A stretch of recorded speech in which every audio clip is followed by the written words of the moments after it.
الحمد لله وكفى والصلاة والسلام على من لا نبي بعده وعلى آله حزب الله أما بعد أعوذ بالله من الشيطان الرجيم بسم الله الرحمن الرحيم ألف لام ميم ذلك الكتاب لا ريب فيه هدى للمتقين صدق الله العظيم وقال رسول الله صلى الله عليه وسلم إنما الأعمال بالنيات إلى آخر الحديث أو كما قال صلى الله عليه وسلم தோலகத்தை படைத்து பரிபாலிக்கக்கூடிய நாயன் அல்லாஹ்வுக்கே புகழ் அனைத்தும் உண்டாவதாக. ஸலாத்தும் ஸலாமும் இறுதியாக வந்துதித்த மேலான ரசூலே கரீம் ஸல்லல்லாஹு அலைஹி வஸல்லம் அவர்கள் மீதும் அவர்களை இந்த உலகத்தில் நல்ல முறையில் பின்திறந்து வாழ்ந்த உத்தம ஸஹாபாக்கள் தாபிஊன்கள் நல்லவர்கள் அனைவர்கள் மீதும் என்றென்றும் உண்டாவதாக. ஜுமாவுடைய கடமையை நிறைவேற்றுவதற்காக மஸ்ஜிதிலே அமர்ந்திருக்கக்கூடிய அல்லாஹ்வின் நல்லடியார்களே, எல்லா சந்தர்ப்பங்களிலும் அல்லாஹுவை பயந்து அஞ்சி தக்வாவுடைய வாழ்க்கையை கடைபிடிக்குமாறு முதலில் அடியேனாய் எனக்கும் அப்பால் உங்களுக்கும் தக்வாவை கொண்டு நலுபதேசம் செய்து கொள்கிறேன். அல்லாஹ்வின் நல்லடியார்களே, அல்லாஹ் சுப்ஹானஹு வ தஆலா இந்த உலகத்திலே மனிதர்களை படைத்து மனிதர்களில் ஒருவர் இன்னொருவரின் பக்கம் தேவையுள்ளவர்களாக அல்லாஹ் உலகத்தின் கட்டமைப்பை ஏற்பாடு செய்து வைத்திருக்கிறான். உலகத்தில் எவ்வளவு பெரிய ஒரு செல்வந்தனாக இருந்தாலும் இன்னொரு மனிதனுடைய உதவி இல்லாமல் இன்னொரு மனிதனின் பக்கம் தேவை காணாமல் உலகத்தில் வாழ முடியாது. இது உலகத்தின் நியதி. இதன் ஊடாக அல்லாஹ் எமக்கு எதை உணர்த்துகிறான்டா, வல்லாஹு ஹுவல் கனியு வ அன்துமுல் ஃபுகரா, தேவையற்றவன் என்பது அது அல்லாஹ் ஒருவன் மாத்திரம்தான். அவன்தான் யாரிடமும் தேவை காணக்கூடியவன் அல்ல. நீங்கள் அனைவர்களும் அல்லாஹ்வின் பக்கம் தேவையுள்ளவர்கள் என்ற அந்த யதார்த்தத்தை தெளிவுபடுத்துவதற்காக அல்லாஹ் உலக வாழ்க்கை நியதியை ஒரு மனிதன் இன்னொரு மனிதனுடைய உதவி இல்லாமல் வாழ முடியாது என்ற அந்த கட்டமைப்பிலே உலகத்துடைய இந்த வாழ்க்கையை அல்லாஹ் ஏற்பாடு செய்திருக்கிறார். அல்லாஹ்வின் நல்லடியார்களே, அந்த அடிப்படையிலே ஒரு மனிதன் இந்த உலகத்திலே வாழும் பொழுது அவன் தன்னுடைய வாழ்க்கையை கொண்டு போவதற்காக வாழ்வாதார தேவைக்காக அல்லாஹ் வைத்திருக்கும் முறைதான் உலகத்துடைய கொடுக்கல் வாங்கல், வியாபாரம். வியாபாரம் என்று வரும் பொழுது அவர் எவ்வளவு பெரிய வியாபாரியாக இருந்தாலும் நுகர்வோர் இல்லாமல் அவருக்கு வியாபாரம் செய்ய முடியாது. கஸ்டமர் இருந்தால்தான் அவருக்கு வியாபாரம் செய்யலாம். ஏன் ஒருவர் இன்னொருவருடைய உதவி இல்லாமல் உலகத்தில் வாழ முடியாது, முன்னேற முடியாது. இந்த வியாபாரம் என்று வரும் பொழுது எங்களில் அதிகமானவர்கள் சம்பந்தப்படக்கூடிய ஒன்றுதான் கடன். கடன் என்ற இந்த கொடுக்கல் வாங்கல் இந்த முறை இது இந்த ரசூல் ஸல்லல்லாஹு அலைஹி வஸல்லம் அவங்க நபியாக அனுப்பப்பட முன்னால் இருந்தே இந்த உலகத்தில் இருந்த ஒரு முறைதான். இஸ்லாம் அதனை எமக்கு ஆகமாக்கி இருக்கு. இன்று இந்த கடன் சம்பந்தமான சட்டங்கள் தெரியாததனால எங்களில் எத்தனையோ பேர் சில நேரங்களில் வட்டி என்று தெரியாமல் வட்டியிலே போய் விழக்கூடிய ஒரு பயங்கரமான நிலைமை இருக்குது. நிறைய பேர் விழுந்து விட்டார்கள் வட்டியிலே, ஆனால் உண்மையிலே இது வட்டிதானா என்பது தெரியாது. அல்லாஹ்வின் நல்லடியார்களே, கடன் என்பது இதை உலமாக்கள் தனி நூல்களாக எழுதி பேசியிருக்கிறார். அவ்வளவு விரிவான ஒரு பாடம் தான் கடன். கடன் எந்த சந்தர்ப்பத்தில் வாங்கலாம், எந்த சந்தர்ப்பத்தில் வாங்கக்கூடாது, எந்த சந்தர்ப்பத்தில் ஒருவருக்கு கடன் கொடுத்து உதவலாம், எந்த சந்தர்ப்பத்தில் உதவக்கூடாது என்று விரிவான சட்டம் இருக்குது. நாம் இன்று சுருக்கமாக கடன் என்றால் கேட்டால் கொடுப்பது சுன்னா என்று விளங்கி இருக்கிறோம். எல்லா சந்தர்ப்பங்களிலும் கேட்டால் கொடுப்பது சுன்னா அல்ல. சில நேரங்கள் இருக்குது, ஒருவன் கடன் கேட்கிறான், கொடுப்பது வாஜிப். ஒருவன் தன்னுடைய உயிர் போக போகிறது, இக்கட்டான நிலைமை, சாப்பிடுவதற்கு ஒன்றும் இல்லை, சாப்பிடுவதற்காக கடன் கேட்கிறான். குடும்பம் இக்கட்டான நிலைமையில் இருக்கிறது, கடன் கேட்கிறான். இந்த நேரத்தில் கடன் கொடுத்து உதவுவது வாஜிப். சில நேரங்கள் இருக்குது கடன் கொடுப்பது ஹராம். இன்னும் சில நேரங்கள் இருக்குது கடன் கொடுப்பது மக்ரூஹ். ஒருவர் கடன் கேட்கிறார், அத்தியாவசிய தேவைக்கு கேட்கவில்லை, ஆடம்பர வாழ்க்கைக்காக கடன் கேட்கிறார். இந்த நேரத்தில் இவருக்கு கடன் கொடுத்து உதவுவது மக்ரூஹ் என்பதாக ஃபுகஹாக்கள் எழுதுகிறார்கள். அல்லாஹ்வின் நல்லடியார்களே, ஆனால் ஒருவர் உண்மையிலே கஷ்டான நிலைமையில் இருக்கிறார், இந்த நேரத்திலே கடன் கொடுத்து உதவுவதை இஸ்லாம் ஆர்வமூட்டி இருக்குது. இவர் கஷ்டான நிலைமையில் இருக்கிறாரா, கடன் கேட்கிறாரா, கொடுத்து உதவுவதை அந்த முஃமினின் கஷ்டத்தை நீக்குவதாக அமையும்.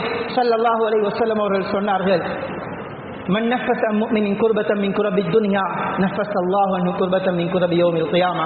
உலகத்தில் ஒரு முஃமினுக்கு ஏற்படும் ஒரு கஷ்டத்தை யார் நீக்க உதவி செய்வாரோ, நாளைய கியாமத்தில் யாரும் உதவி செய்ய முடியாத அந்த தினத்திலே அல்லாஹ் இவருக்கு ஏற்படும் கஷ்டத்தை இந்த மஹ்ஷருடைய மைதானத்திலே நீக்குவான் என்றார்கள் ஸல்லல்லாஹு அலைஹி வஸல்லம். ஒரு முஃமினுக்கு ஏற்படும் கஷ்டம் ஏதோ ஒரு ரீதியில் அந்த கஷ்டத்தை நீக்க ஒரு மனிதன் இந்த உலகத்தில் உதவி செய்வானே, ஆனால் அல்லாஹ் மறுமையிலே இவனுக்கு ஏற்படும் கஷ்டத்தை நீக்க அல்லாஹ் தயாராக இருக்கிறான்.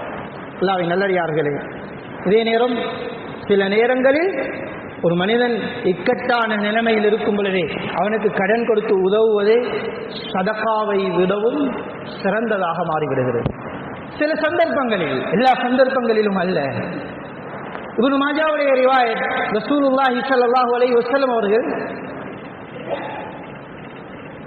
சுவர்க்கத்துடைய வாசலிலே ஒரு வாசகம் எழுதப்பட்டிருந்ததை கண்டார்கள்.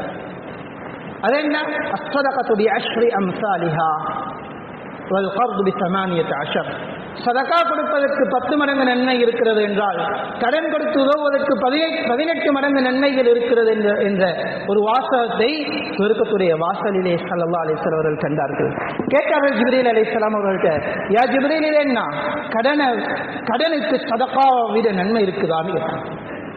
சொன்னார்கள் ஸல்லல்லாஹு அலைஹி வஸல்லம் அவங்களுக்கு ஜிப்ரீல் அலைஹிஸ்ஸலாம் அவங்க, யா ரசூலல்லாஹ், கடன் கேட்பவர்கள் எல்லாரும் தேவையுடன் தான் கேட்பார்கள், ஆனால் சதகா கேட்பவர்கள் தேவையுடனும் கேட்கலாம், தேவையில்லாமலும் கேட்கலாம். ஒருவர் பிச்சை கேட்கிறான், பிச்சைக்காரனுக்கு கொடுப்பது சதகா, இவன் பழக்க தோஷத்திலும் கேட்கலாம், தேவையுடனும் கேட்கலாம். ஆனால் ஒருவன் கடன் கேட்கிறானா, திருப்பி தரும் யோசனையில் கேட்கிறானா, இவன் உண்மையிலே தேவையுள்ளவனாக இருப்பான். எனவே தேவையுள்ளவனுக்கு கொடுப்பது அது சிறந்தது என்பதாக ஹஜ்ரத் ஜிப்ரீல் அலைஹிஸ்ஸலாம் அவர்கள் ஸல்லல்லாஹு அலைஹி வஸல்லம் அவர்களுக்கு சொல்லிக் கொடுக்கிறார்கள். அல்லாஹ்வின் நல்லடியார்களே, எனவே சில நேரங்களில் கடன் சதகாவை விட மேலோங்கி விடுகிறது. ஸல்லல்லாஹு அலைஹி வஸல்லம் அவங்க கடன் கேட்டா, ஒருவன் இக்கட்டான நிலைமையில் இருந்தா கொடுத்து உதவுங்க என்று ஆர்வமூட்டினாலும் கடன் கேட்பவர்களுக்குரிய பகுதியையும் ஸல்லல்லாஹு அலைஹி வஸல்லம் சொல்ல தவற இல்லை. கடன் கேட்பவர்கள் கடன் கேட்காமல் கடன் இல்லாத ஒரு வாழ்க்கையை வாழ முடியுமாக இருந்தால் அதுதான் அவர்களுக்கு சிறந்தது. கடன் கேட்பதை ஆர்வமூட்டவில்லை இஸ்லாம். ஒருவன் கடன் வாங்காமல் கடன் இல்லாத ஒரு வாழ்க்கையை வாழ முடியுமாக இருந்தால் அதுதான் சிறந்தது என்ற வழிகாட்டலை இஸ்லாம் எனக்கு சொல்லி தந்திருக்கிறேன். உங்களுக்கு குடிச வீட்டில் தான் வாழலாமா? கடன் இல்லாம குடிச வீட்டில் வாழுங்க, பிரச்சனை இல்லை. சாதாரண சாப்பாட்டை தான் சாப்பிட்டுட்டு வாழலாமா? வாழுங்க. ஒரு நேரம் சாப்பிட்டுட்டு ஒரு நேரம் பசியில் இருக்கிறீங்க, பிரச்சனை இல்லை. கடனாளியாகாம வாழ பாருங்க என்பதுதான் இஸ்லாம் நமக்கு காட்டும் வழிகாட்டு. அல்லாஹ்வின் நல்லடியார்களே, ஏன் கடன் வாங்கி அதை கொடுக்க முடியாமல் போனால் அதனுடைய எச்சரிக்கையும் ரொம்ப பாரதூரமானது. ஸல்லல்லாஹு அலைஹி வஸல்லம் அவர்கள் சொன்னார்கள், லவ் அன்ன ரஜுலன் குதில ஃபீ ஸபீலில்லாஹ், ஒரு மனிதன் அல்லாஹ்வுடைய பாதையில போய் ஷஹீதாகிறார். அல்லாஹ்வின் பாதையில் போய் ஒரு மனிதன் ஷஹீதாகிறார். ஷஹீதாகிவிட்டு பின்பு 2 தடவைகள் அவருக்கு உயிர் கொடுக்கப்பட்டு திரும்பவும் அவர் அல்லாஹ்வுடைய பாதையில் 2-3 தடவைகள் ஷஹீதானாலும்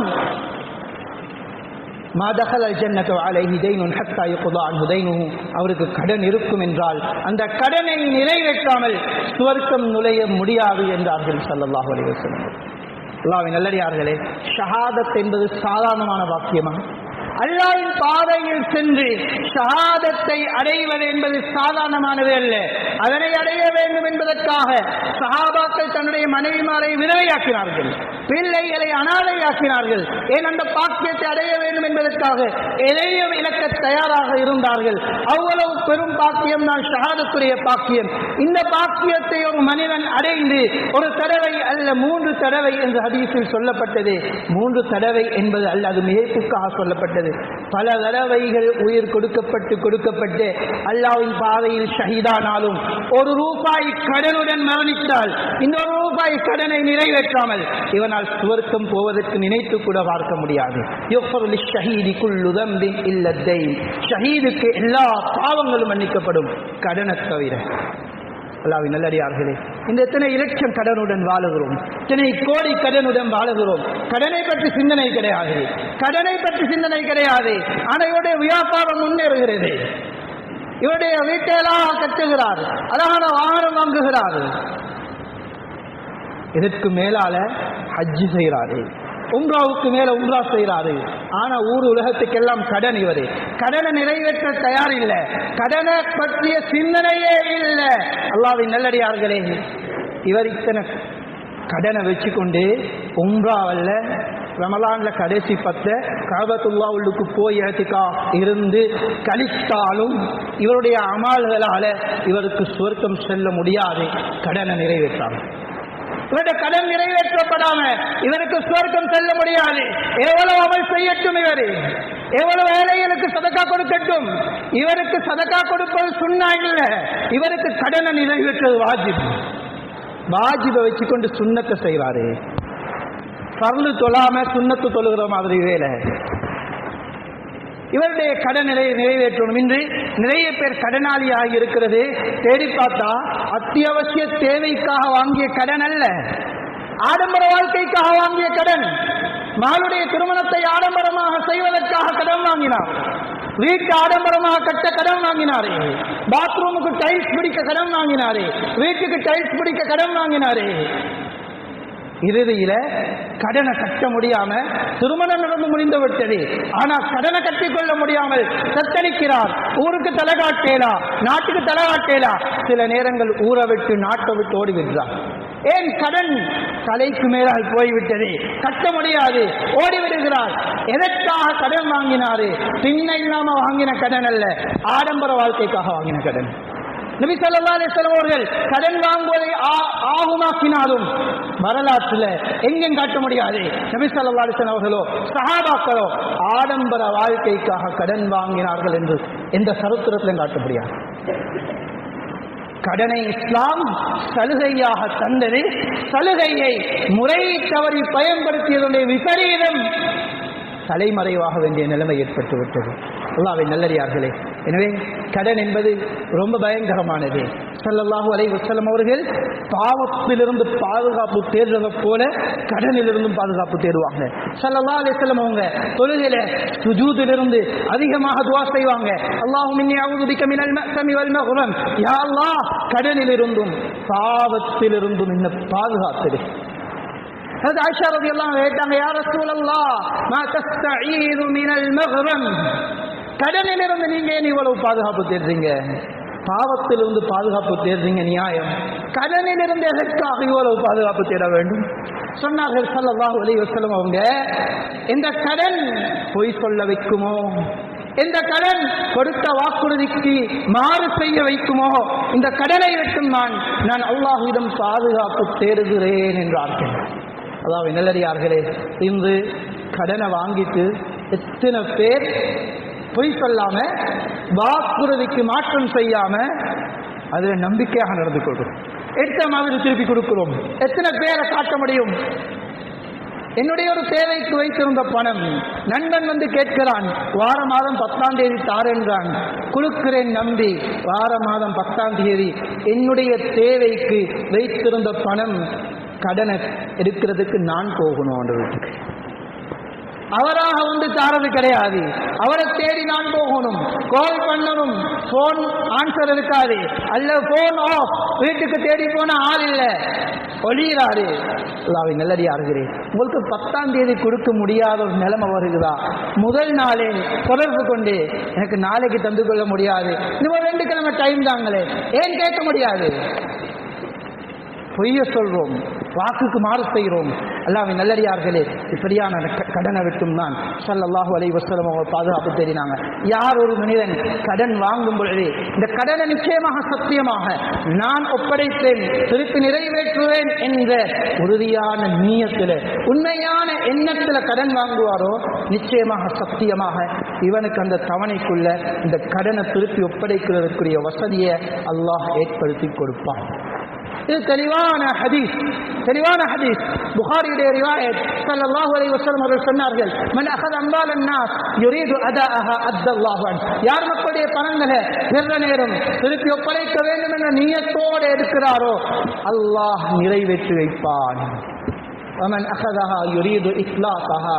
யார் அழிக்க வேண்டும் என்ற நியத்தில், கொடுக்க கூடாது என்ற நியத்தில், எடுக்கிற நேரமே கொடுக்கிற நியத் இல்லைண்டா அஸ்லஃபஹுல்லாஹ், இவருடைய சொத்தையும் அல்லாஹ் அழித்து விடுவான் என்றார்கள் ஸல்லல்லாஹு அலைஹி வஸல்லம். அல்லாஹ்வின் நல்லடியார்களே, இதற்கு சான்றாக இமாம் புகாரி ரஹ்மத்துல்லாஹி அலைஹி அவங்க ஸஹீஹுல் புகாரியில பனு இஸ்ராயீல்ல நடந்த ஒரு சம்பவத்தை எழுதுறாங்க. பனு இஸ்ராயீலை சேர்ந்த ஒரு மனிதன் ஒரு பயணம் போகிறார். இவருக்கு 1000 தீனார் பணம் தேவைப்படுகிறது. தன்னுடைய ஒரு நண்பனிடம் போய் 1000 தீனார் கடன் கேட்கிறார்.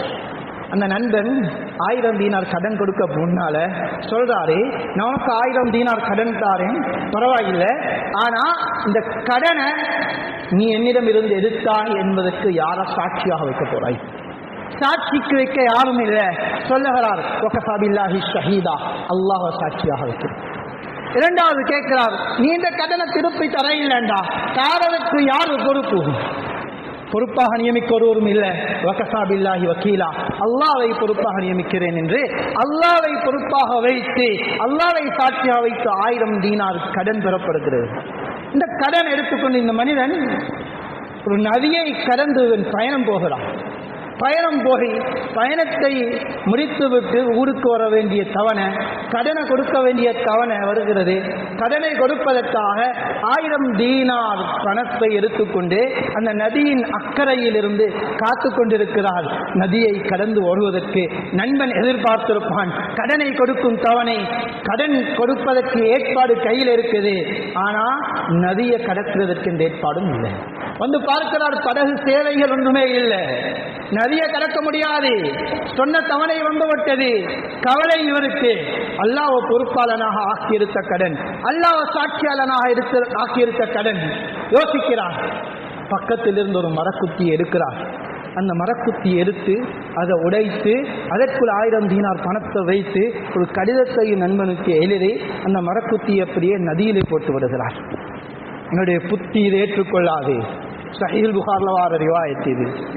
மரக்குத்தி அப்படியே நதியில போட்டு விட்டு துவா செய்கிறார், யா அல்லாஹ், உன்னை சாட்சியாளனாக ஆக்கி பெற்ற கடன், உன்னை பொறுப்பாளனாக ஆக்கி பெற்ற கடன், இந்த கடனை என்னுடைய நண்பனுக்கு ஒப்படைப்பது உன்னுடைய பொறுப்பு. துவா செய்து விடுகிறார். நண்பனும் இக்கரையிலிருந்து இவருடைய வருகையை எதிர்பார்த்திருக்கிறார். நண்பன் வரவில்லை. கடன் தர வேண்டிய தவணை, கடன் கிடைக்கவும் இல்லை. வீட்டில் தேவைக்கு பணம் இல்லை. அடுப்பு எரிப்பதற்கு கூட விறகு இல்லாத நிலைமை. கடனை கொடுத்து விட்டேன், கடன் திருப்பி கிடைக்க இல்லை என்ற கவலையோடு இக்கரையில் இருந்து நண்பன் இவருடைய வருகையை எதிர்பார்த்திருந்து அப்படியே வீடு திரும்ப பார்க்கிறார் கவலையுடன். இந்த நேரத்திலே அந்த நதியிலே மிதந்து வந்த அந்த மரக்குத்தியின் மீது இவருடைய பார்வை படுகிறது. இதை எடுத்துக்கொண்டு போனா வீட்டில் விறகுக்கு உதவியாக இருக்கும் என்று எடுத்துக்கொண்டு போகிறார். போய் உடைத்து பார்க்கும் பொழுது அங்கே நண்பனுடைய கடிதத்தையும் 1000 தீனார் பணத்தையும் பெற்றுக்கொள்கிறார். அதாவது நல்லடியார்களே, இது ஒரு இச்சுக்கட்டப்பட்ட பலகீனமான செய்தி அல்ல.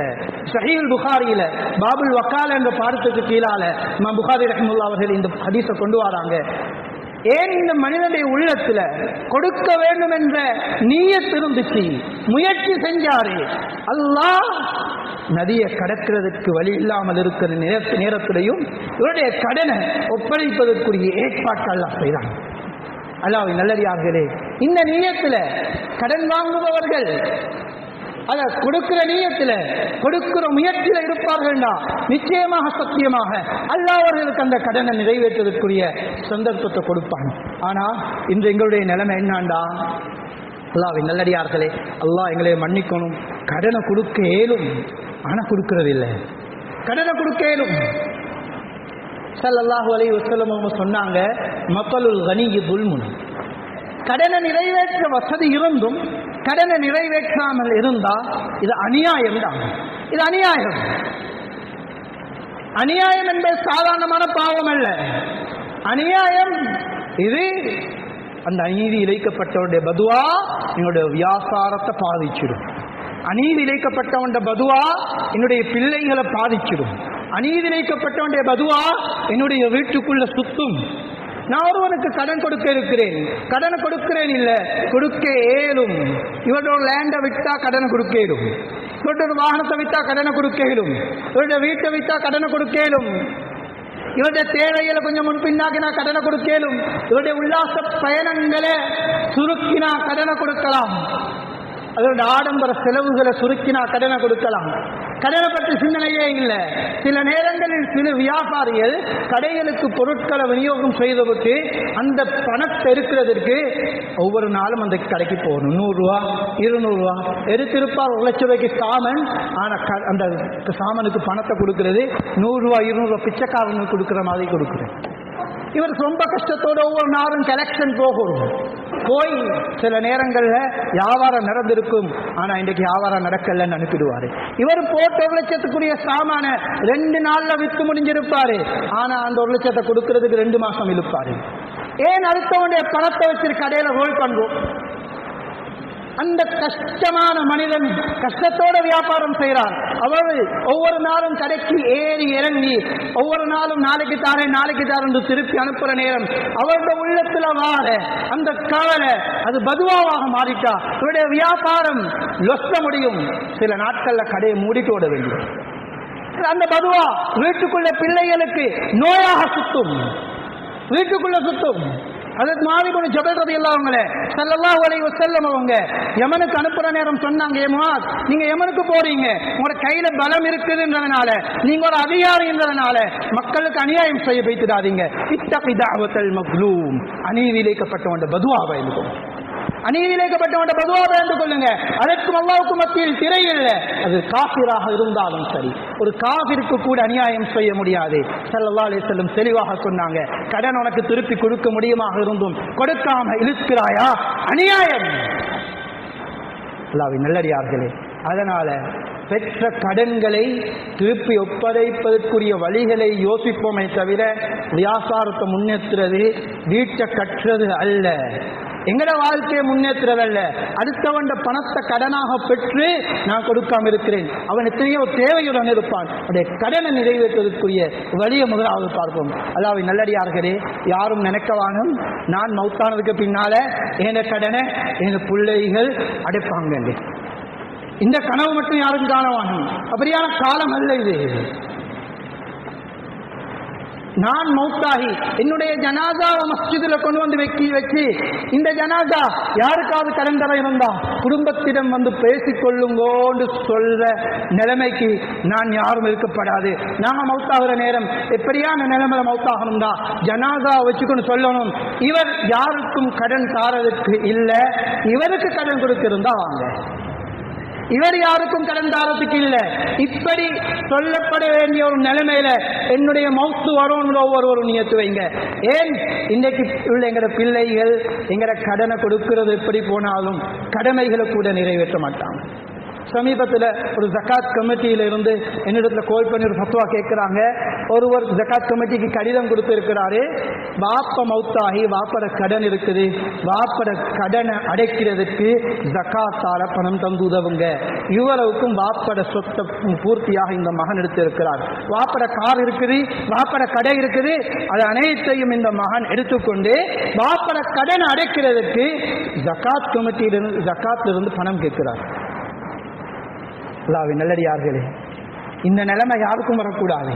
வாப்பட சொத்தை அனந்தரமாக பெறுறதுக்கு முன்னால வாப்பட கடனை நிறைவேற்றினா சொத்தை பிரிக்கணும். வாப்பட கடனை வாப்பட சொத்தால கொடுக்க தயாரில்லை. இப்படியான பிள்ளைகள் உருவாகும் காலம். அல்லாஹ்வின் நல்லடியார்களே, அதனால எங்கட பிள்ளைகள் எங்களுக்கு நம்பிக்கையாக இருக்கலாம் என்றாலும் மௌத்துக்கு பின்னால எந்தெந்த பிள்ளை என்னென்ன நிலைமையில மாறிவிடுவார்கள் என்பது தெரியாது. நான் மௌத்தாகிற நேரம் நான் யாருக்கும் பாரம் இல்லாம மௌத்தாகிறோம். அல்லாஹ்வின் நல்லடியார்களே, அதே நேரம் இன்னொரு பகுதி இருக்குது, கடன் கொடுக்கிற நேரம் எப்படி நடந்து கொள்வது. ஒருவருக்கு கடன் கொடுத்தா இஸ்லாம் சில ஆதாபுகளை சொல்லுது. இந்த ஆதாபுகள் பேணப்படணும். ஆதாபுகள் பேணப்பட இல்லைண்டா நம்பிக்கை இல்லாமல் போயிடும், நம்பிக்கைகள் உடைக்கப்படும், நட்புகள் இல்லாமல் போகும். எவ்வளவு நெருங்கிய நண்பனாக இருந்தாலும் கொடுக்கிற கடன் அது ஒரு கடிதம் எழுதப்பட்டு 2 சாட்சி வைக்கப்படும். இது குர்ஆன் சொல்லுது. இதா ததாயன்தும் பிதைன் இலா அஜலின் முஸம்மன் ஃபக்துபு வத்தஷஹீது ஷஹீதைன் மின் ரிஜாலிக்கும். குர்ஆன் பேசுது, 2 சாட்சியாளர் வைங்க, கடிதத்தை எழுதுங்க. கடன் கொடுத்ததற்கு ஆதாரம் இருக்கணும். நீங்க எவ்வளவு நெருங்கிய நண்பனுக்கு கொடுத்தாலும் பரவாயில்லை, உங்களை நானுக்கு கொடுக்குறீங்க பரவாயில்லை, எழுதுங்க. ஏன்? நீங்க இவருக்கு 1 கோடி கடன் கொடுத்தீங்க, உங்களுக்கும் இவருக்கு மட்டும்தான் தெரியும். கடன் 1 கோடி எடுத்துட்டு போனவர் ஒரு ஆக்சிடென்ட்ல மவுத் ஆகிட்டார். என்ன ஆதாரம் இருக்கு கடன் எடுத்துட்டு போனார்ன்றது? எப்படி போய் உறவுகள்கிட்ட கேட்கிறது? 1 கோடி எடுத்தார தாங்க என்று இஸ்லாம் சொல்லுது. கடனுக்கு கொடுத்தா எழுதுங்க, சாட்சி வைங்க. ரகசிய தொடர்பு அல்ல கடன் என்பது. கடன் என்பது இருவர் சாட்சியாளராக வைக்கப்பட்டு பெற வேண்டியது. அல்லாஹ்வின் நல்லடியார்களே, அதே நேரம் ஒரு மனிதன் கடனை திருப்பி ஒப்படைக்க முடியாத ஒரு இக்கட்டான நிலைமையில் இருக்கிறார். சில நேரம் லொஸ்ட், பிஸ்னஸ் லொஸ்ட், வீட்டையும் வித்துட்டார், ஒன்றுமே இல்லை, ரோட்டுக்கு இறங்கி இருக்கிறாரு. இவர்கிட்ட போய் என்ன கடனத்தாண்டு கடனாளிகள் எல்லோரும் இவரை போய் சூழ்ந்தா இவர் நாட்டுக்கு ஓடிடுவார். அதுக்கு பிறகு யாருக்கும் அம்பைசம் கிடைக்காது. இஸ்லாம் சொல்லுது, எவ்வளவு அழகான வழிகாட்டல். ஒருவன் கஷ்டவாளியாக இருக்கிறானா அவனுக்கு கஷ்டம் நீங்கும் வரைக்கும் அவனுக்கு நேரம் கொடுங்க, அவகாசம் கொடுங்க, சம்பாதித்து தரட்டும். அதுக்கு முஆத் இப்னு ஜபல் ரலியல்லாஹு அவங்க பிசினஸ் செஞ்சு லொஸ்ட் ஆயிட்டாங்க. ஹஜ்ரத் ஸல்லல்லாஹு அலைஹி வஸல்லம் அவங்களோட சொத்துக்கள் எல்லாத்தையும் வித்தாங்க. வித்து கடனாளிகளுக்கு கொடுத்தும் கடன் அடைக்க முடியல. கூப்பிட்டு சொன்னாங்க, இவ்வளவுதான் நீக்குது, எடுத்துட்டு போங்க, மீதமானது செய்ய வழி இல்லைன்னா. அவ்வளவுதான் தாரத்துக்கு அவர்கிட்ட இருக்குது. ஒருவர் வஸ்தாய் ரோட்டுக்கு இறங்கினா இவர் கடனை கொடுக்க தேவையில்லைன்றதல்ல, மௌத்துக்கு முன்னால கொடுக்கணும். ஆனா இவருக்கு கடனாளிகள் அவகாசம் கொடுக்கணும். இவர் சம்பாதிக்க அவகாசம் கொடுத்தா சம்பாதிச்சு கடனை மொல்ல தருவாரு. அவகாசம் கொடுக்க இல்லை, இவருடைய வீட்டை போய் தட்டி இவர் ஈக்கு விட்டுல, இவருடைய வீட்டுல இவருடைய பிள்ளைகளை ஈக்கு விட்டுல, இப்படி கஷ்டப்படுத்தினா இவர் ஓடிடுவாரு. கடனும் இல்லை, ஒன்றும் இல்லை. அதனால இஸ்லாம் அழகான வழிகாட்டல் சொல்லுது. உண்மையிலே இவர் கஷ்டவாதி என்று விளங்குது, உண்மையிலே தந்து கொள்ள வழி இல்லை, உண்மையிலே எல்லோருக்கும் தெரியும். இவருக்கு அவகாசம் கொடுப்பதை இஸ்லாம் கடன் கொடுத்தவருக்கு ஒரு இபாதத்தாக ஆக்கியிருக்கு, இபாதத்தாக ஆக்கியிருக்குது. ஸல்லல்லாஹு அலைஹி வஸல்லம் சொன்னாங்க, மன் அன்தர முஅஸிரன் ஃபலஹு மிஸ்லு ஸதகதிஹி. யார் ஒரு கஷ்டவாளிக்கு அவகாசம் கொடுப்பாரோ, கடனை தந்து கொள்ள ஏலாமிக்கிறாரு, அவகாசம் கொடுத்தா, ஒரு நாள் அவகாசம் கொடுத்தா அந்த பணத்தை முழுமையாக சதகா செஞ்ச நன்மை கிடைக்கும். முழுமையாக சதகா செஞ்ச நன்மை கிடைக்கும். எனக்கு ஒருவன் 10 லட்சம் கடன் தர இருக்கிறாங்க, இன்றைக்கு டேட் தந்து கொள்ளையில கஷ்டத்தில் இருக்கிறாங்க, ஒரு கிழமை டைம் கொடுக்கிறேன், இந்த 10 லட்சத்தை 7 தடவை சதகா கொடுத்த நன்மை கிடைக்கும். ஒவ்வொரு நாளும் ஒரு 10 லட்சம் சதகா கொடுக்கலுமா எனக்கு? ஆனா ஒரு கடனாளிக்கு அவகாசம் கொடுக்கிறேன், ஒரு நாள் அவகாசம் கொடுத்தா அந்த தொகையை ஒரு தடவை சதகா செஞ்ச நன்மை. அல்லாஹ்வின் நல்லடியார்களே, எனவே இந்த கடனுடைய விஷயத்தில் மிகவும் நிதானமாக நடந்து கொள்வோம். இதில் இன்னும் ஒரு பகுதி இருக்குது. இன்னும் நிறைய பேர் கடன் என்று சொல்லி இன்னொருவருக்கு கடன் கொடுத்து விட்டு அவரிடமிருந்தும் ஏதாவது ஒரு லாபத்தை எதிர்பார்க்கிறது, அவரிடம் ஒரு லாபத்தை எதிர்பார்க்கிறது. நாங்கள் இன்றைக்கு வட்டின்னு விளங்கிக்கிறோம். ஒருத்தருக்கு 10 லட்சம் ரூபா கொடுத்துட்டு தார நேரம் 11 லட்சம் ரூபா திருப்பி கேட்டா மட்டும்தான் வட்டிண்டு. ஸல்லல்லாஹு அலைஹி வஸல்லம் அவங்க தெளிவாக சொன்னாங்க, குல்லு கர்தின் ஜர்ர மன்ஃபஅத்தன் ஃபஹுவ ரிபா. எந்த கடனால எல்லாம் லாபங்கள் வருதோ அத்தனையும் வட்டிண்டாங்க. நான் கொடுத்த கடனால வர வேண்டிய லாபம் பணமாகத்தான் வரும்ன்றதில்லை, ஏதோ ஒரு விஷயத்தை சாதிக்கிறதுக்கு அந்த கடனை பயன்படுத்துகிறேன். உதாரணம், ஒரு ஹாஜியாருக்கு 10 லட்சம் ரூபா கடன் கொடுத்திருக்கிறேன். அவருக்கு இந்த பாடசாலையில் நல்ல ஒரு இடம் இருக்குது, எந்த பிள்ளை ஸ்கூலுக்கு சேர்க்கிறோம். கடன் கொடுக்குற நேரம் சொல்றேன், நான் 10 லட்சம் ரூபா கடன் தாரேன், ஆனா நிபந்தனை எந்த பிள்ளையை இந்த ஸ்கூலுக்கு சேர்க்க நீங்க ஒரு உதவி செய்யணும். இப்ப இவர் அந்த மனிதனிலிருந்து பணம் லாபமாக பெற இல்லை, ஆனா ஒரு சேவையை லாபமாக பெற்றிருக்கிறார். கொடுக்கிற கடனால ஒரு சேவையை லாபமாக பெற்றாலும் அதுவும் வட்டிதான்.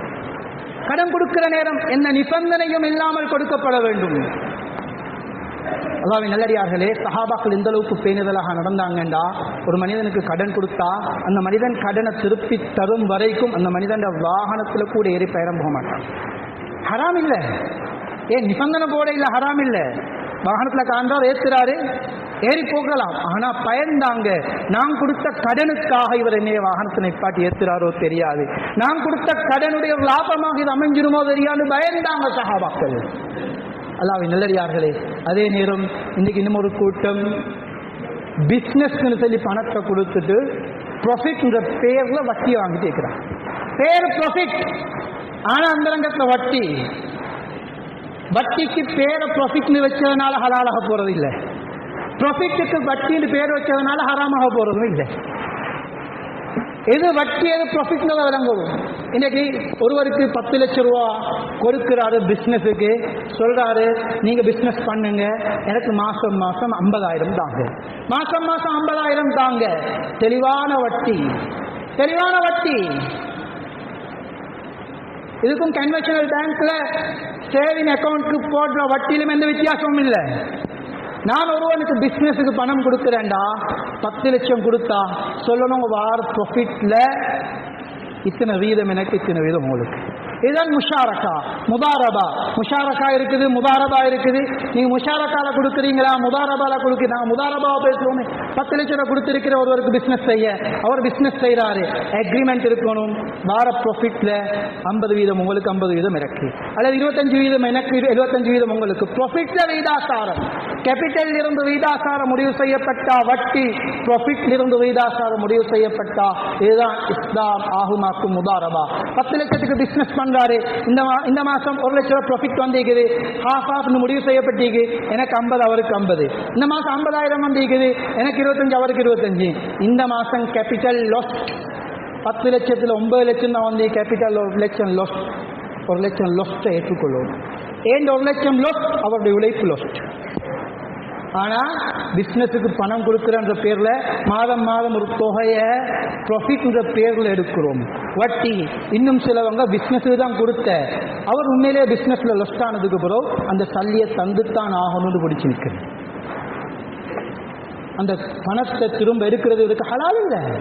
ஏன் லாப நஷ்டத்தை எதிர்பார்த்து கொடுத்தாரு, உண்மையிலே பிசினஸ் பண்ணி அவர் லொஸ்ட் ஆயிட்டாரு, பணத்தை தாண்டு கேட்டு பிடிக்கலாம், லொஸ்ட ஏற்றுக்கொள்ள உண்மைவர்.